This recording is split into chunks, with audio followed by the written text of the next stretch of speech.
All right, guys. Obviously, another really good team coming in here.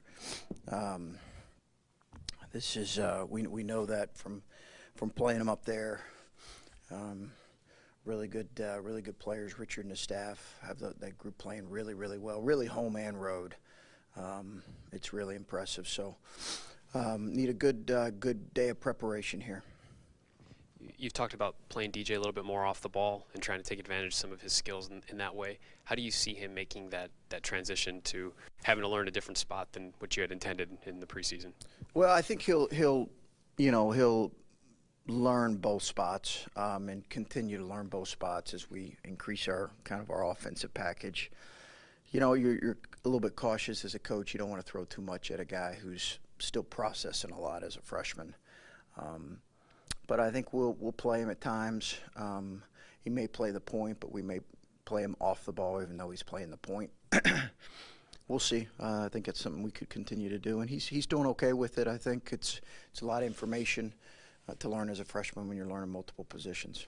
Does it help? He said that playing off the ball allows him to be a little more reactive instead of decision making. Does that, Yeah. when you're a freshman trying to learn all this and it's coming at you fast, does that help take advantage of some more natural abilities? Yeah, I think that's what he's seen, and that's what we've seen. It might allow him to kind of think a little bit less and just kind of play off of instincts, and I think that is a reason for that. And he's when you're initiating our offense as a freshman, as well as being asked to do other things, it can be a lot. So we'll see how that continues to look. As you look for more offensively and you look for guys to step up and do some different things, what's your comfort with Dwayne handling the ball, Dwayne possibly running the point? Is that Yeah, something that's on the table? he's a really good ball handler. I'd like to see him facilitate a little bit more at times. But he's a really good ball handler. I trust him with the ball. His turnover, well, his assists haven't been high. His turnovers also have not been high. So certainly he's a guy that we could see kind of playing with DJ as a primary ball handler. Both those guys kind of switching back between the one and the two.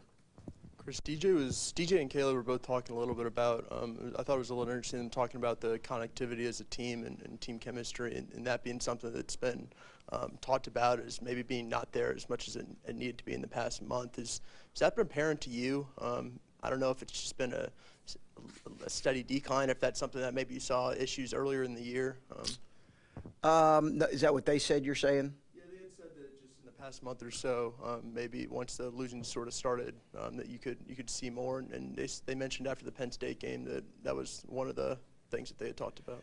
Yeah, no, that would be more their assessment. It's not been anything I have observed. That might be more kind of their observations. When you struggle, you kind of look for things. That may be their way of kind of looking for things. I think we've, there's a couple issues that we've looked at. One being just our overall lack of toughness. We just have to play tougher, be tougher as a group, and how that's related, I'm not sure. But that may be some good observations on their part. Did you have, when you talk about needing to be tougher, were you a tough team this year? Yeah, good question. I think that I'm not sure that got really challenged a whole lot in the non-conference. I really don't. Challenged enough where we could say definitively yes. I think that's a valid point, that I'm not sure that that's ever been said. We just didn't get tested in that way. We didn't get tested on the road in that way. We didn't get tested on neutral situations in that. As soon as we got into Big Ten play, we've gotten tested in it for sure. Chris, on the whole toughness quotient, seems to be the topic here. Mental versus physical. I think most people, fans see it and they think that's a physical thing. Yeah. But when you're talking toughness, does it start with mental? Is it mostly mental and it kind of feeds into the physical? I think it's a lot of both. I think we've struggled in both areas right now. The ability to play physical, and whether that's sustain a block out or get a challenged rebound. Some of it is, a younger team lacking some physical strength or maybe overall size. But more than anything, it's been, I just think we are lacking in really both areas. a resilient mindset that you need, which is what you're talking about, the mental approach, the ability to move on to the next play and make the next right play and do it with a toughness about you. And certainly there's been physical ability to sustain an effort, to play physical, to finish through contact, all the things that we have to improve in. I assume you've been through something similar to this in all your journeys and travels, but once that starts to get away from you, this toughness issue, how hard is that to get back? I mean, you can't just tell guys be tougher. What do you? Yeah. I know it's a practice issue, but Yeah, I think it's really the only way I think you get tougher is you do tough things on a regular basis, and some groups are different, right? Some groups are older, so they're at some groups you just naturally have some tougher and tougher minded guys. I think again, I'm not sure that's ever. I think that's still a question that we have to answer. I'm not sure it was answered early, but right now it's certainly a question that's in front of us that we've not answered in a positive way. are guys competitive enough? That's toughness too, right? Absolutely. I think we've got a competitive group. I do. I think we've got a competitive group. What I've got to do as a coach is honestly figure out who our toughest guys are and roll with those, and the other ones are going to have to, learn and practice before they can play. Coach, when you're in a stretch like this and you've lost 5 of 6, how do you balance? Nobody likes losing. It's hard to be in a good mood when you're losing, like personal life, professional life, bringing a positive attitude back to practice and trying to promote that. How has that gone? Well, I think that's one of the greatest challenges for a coach and a coaching staff in this stretch. I mean, it's a significant challenge. I mean, you go through a stretch like this and no one's happy. Everyone's in a rough place. Coaches first and foremost. I think you really try to close ranks and stay in the day-to-day as much as possible. You try not to be influenced by anything, and it's just you close your circle even tighter. You figure out how to fix whatever issues that you deem or that we deem ails us right now that we've identified. You close ranks and you get to work and you try to fix them, and don't really pay any attention to anything else. And that's really what we've tried to do. We'll see if that pays dividends. Coach, Caleb's your best player. That's obvious. Like, we don't need to. And then DJ, we can make a case that he might be the most talented player on this team. When you have those two pieces who can do so much for your team, and they're so different as far as maybe the ways they can affect the game as a coach, like, is it almost like round hole, square peg kind of thing, trying to figure out how you can get those two to mesh? Well, I think it takes some time. It takes playing together. I think both those guys are gifted in a lot of ways. They both have to give us more, in a lot of ways, as do other guys. But yeah, I think it's you got one who's kind of a veteran and one who's younger and trying to find his way a little bit. One's got to get the ball thrown to him. The other one kind of has the ball in his hands. So it's a different dynamic. I think those two guys have had some good chemistry and throughout the season, and I hope that'll continue to be the case. Have you had that before with like a big and a guard, where like one's clearly like in the fast break they're amazing, but then with bigs it's obviously more of a half-court game? Yeah. I think if you're asking, our team necessarily is those guys are different maybe in terms of their strengths. I don't know that I've had a team where it's been maybe that different, but we've kind of established how we want to play and try to play through our interior as much as possible, and yet at the other time, Caleb obviously can't do it on his own in this league. It's the best set of 5 men in any league I've ever seen. It's not even close, and it's really been no comparison. There was never, in any of the leagues I've been a part of, both as an assistant or head coach, it's never been close, the number of 5 men that are this talented, this good, this dominant, a lot of future NBA players with great traditional size, 5-men size. So in Caleb's case, if he doesn't bring it with incredible energy, he's going against, one of the best players at his position really in the country. When you go down the line and you look at the line of big kids in our league. Chris, TJ mentioned when he was talking about staying connected and how he felt the team wasn't as connected, like Colin mentioned, and you've mentioned being connected on the floor quite a bit. And I've noticed the past few years your teams have been very connected. It seems like they know their roles, and each guy out on the floor. What does that mean necessarily to be connected? And when you're lacking it, what does that entail? Yeah, I think it's a group that talks, communicates. Guys can look at it, and players probably think connected teams are the teams that hang out all the time together. I think it's a group that really talks and communicates. You can hear them in practice. There is a level of trust. Some of that is playing together, and some of that is going through stretches and see how we come through some of these stretches. I think that builds connectivity if you have a group who's really committed to it. Penn State game seemed to me the first 10 minutes you had 3 baskets, and 2 of those were early on the fast break. So in the entire first 10 minutes, you converted 1 play in the half court for a basket. I think it was a 3-pointer perhaps. What can you do to improve that conversion rate? I'm sure this is something you guys talk about around the clock because the Big Ten's a half-court game. You don't get a lot of fast break opportunities. But what are teams taking away, and what can you do to get back to being more efficient in the half court? Well, we had some critical turnovers there early, and I think a lot of it comes back to that. I think we had some the ball in places where we wanted it to be, and we just didn't take care of it enough collectively. So I think it begins right there, Steve. Minnesota, the first game, obviously you had Marcus Carr, Daniel Aturu. They each played pretty well, and each kind of present their own individual challenges, I think, for an opposing defense. Yeah. Just what are you looking at with what they've done in the 6 weeks since you played them, or 5 weeks, and how they've kind of grown, and what's different about that match? Yeah, they've really had fantastic Big Ten seasons. If you look at their numbers, they're off the charts for both those guys. They are certainly playing at all Big Ten caliber level, both guys, and they've got other really good players. Gabe Kauscher's a really good player. They've got a number of guys. But they're very different than they were last year. They had some guys kind of waiting in the wings and stepping into huge roles.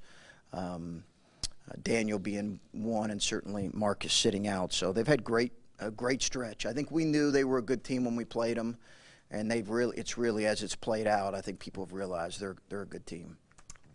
We've talked about toughness. Was there a teaching, coaching moment for you in the Stevens dunk with 2.5 minutes to go? I think that's, you try not to make too much of those kind of moments. We're just, as much as possible, we're trying to compete through the end of the game. I would certainly like to see us do that at a higher level than what we did without having some of the things maybe you saw in a game last night. Because there's a fine line there in situations like that. You've had enough success at this and had enough struggles to know what differentiates good teams from bad teams. Is, in your mind, the answer to how you've gone from 9-0 and ranked second to unranked and losers of 5 out of 6, is it more a complex answer, multi-level, or is it a pretty simple answer in your mind? No, I think there are maybe multiple things and reasons that we would look at it. One being you're playing against another opponent who's pretty good in that stretch. But a lot of it goes to we have to play tougher and smarter. Bottom line, we just have got to find a way to play tougher and smarter. And I think that may seem like an oversimplification, but there's a lot that goes into that. People are going to they know about the suspensions. They're going to hear team meeting, clear the air at Penn State. They're going to hear you talk about toughness and connectivity. And they're going to say, are you battling agendas on this team? You feel like your team's still listening to you? Like, are you guys, coming apart at the seams? Like, are you guys, what people will assume from that? Yeah, it wasn't necessarily a team meeting after Penn State. I'm not sure where that came from. We just had a normal kind of, it was maybe a little longer, but we just had a normal post-game kind of conversation that we've had in a number of I don't know why there was if there was much made of it. I don't know why there was. It just, we were trying to talk through some things. I think we'll see. We'll see how we come out of this. And I understand people looking and searching for things. The bottom line is we'll see how we come out of this with, and I think that'll determine a lot in terms of who we are as a group and what we're trying to be. Those of us who are blessed with kids know they can sometimes put things in perspective. Does Nora understand that Dad's team things are different for Dad's team now than when you were 9-0? And I'm just curious to know if she said anything that you went, like dads often do. Whew, okay, that puts it in perspective. Yeah, it's yeah. You try not to put a whole lot on your kids in this profession, so we try to shield her as much as possible. But yeah, she feels it. She feels it like a 9-year-old.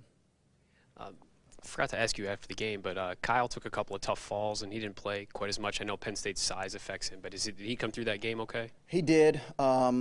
He is 3 weeks into a 6-week still battling fatigue part of his surgery. So there is some limitations that he's still going through with practice. And that's really what has played into some of those decisions. It's unfortunate for him. He still does feel it. I think he's getting a little bit better, but as they reminded me, he will not feel his normal self until 6 weeks from the date of surgery. And Alonzo's back. Zo's back to full practice and everything, or how is he progressing from what he had done last week? He still had some soreness, but he's been able to practice. Is Justin starting to carve out a little bit of a role? Is that a reflection of not having Zoe, so Justin's playing a few more minutes? But it seems like I've liked his attitude. I've liked his attitude and his approach, and I think he just needs to keep himself ready. He's been really active and involved, and he's gotten some of his strength back too from a really tough off season. I just want to ask, when you say we'll see when we come out of this, like when I just look at the schedule, like you have a home game against Minnesota and you go to Northwestern and then home against Indiana. It seems like a stretch that you might be able to take advantage of just because we've seen what the home road splits are in the Big Ten. As a coach, are you seeing this as an opportunity? Yeah, I'd never look that far into the schedule or assume anything in this. The league's too good. The league's too good. I think a couple road teams won last night. The league's too good. So I think our focus really is just on today. We're not projecting anything beyond that. Just like we never have. It's really on how do we fix some of these things that have been ailing us. Your guys' defensive stats were really good as a team, and you were really upset about the effort at Penn State. When you watched the film from that game, what did you see defensively that really irritated you or opened your eyes? Yeah, it just wasn't good enough. It's my fault and our players' fault. It just begins with me. It just wasn't good enough. Last toughness question. How tough were the guys that you lost last year? Well, they were older and grizzled and kind of had been through it. And you got a guy like Keyshawn Woods who he came to Ohio State because he wanted to get to the NCAA tournament. So, he played like a fifth-year senior with just one agenda on his mind. And we've got some tough kids. I just think collectively we've got to. Maybe I've got to do a better job of putting them on the floor more together, and we've got to get more out of other guys in that area. But you miss those two guys. Maybe not. Maybe more than you thought in terms of that influence. I think the experience, the idea of being resilient. C.J. Jackson was able to sustain an effort as a competitor. He was never physically really tough, but he was able to sustain an effort. I just think you have two guys that have played a lot of college basketball in the backcourt, and that's significant. And I think Musa. One thing about Musa will be redshirting. I'm glad I thought about him when you talk about toughness. He will be redshirting, and he will be having surgery on Friday for an ankle. It's just he'll be back in time for a good off season, but it's a reconstructive ankle surgery. All right, guys.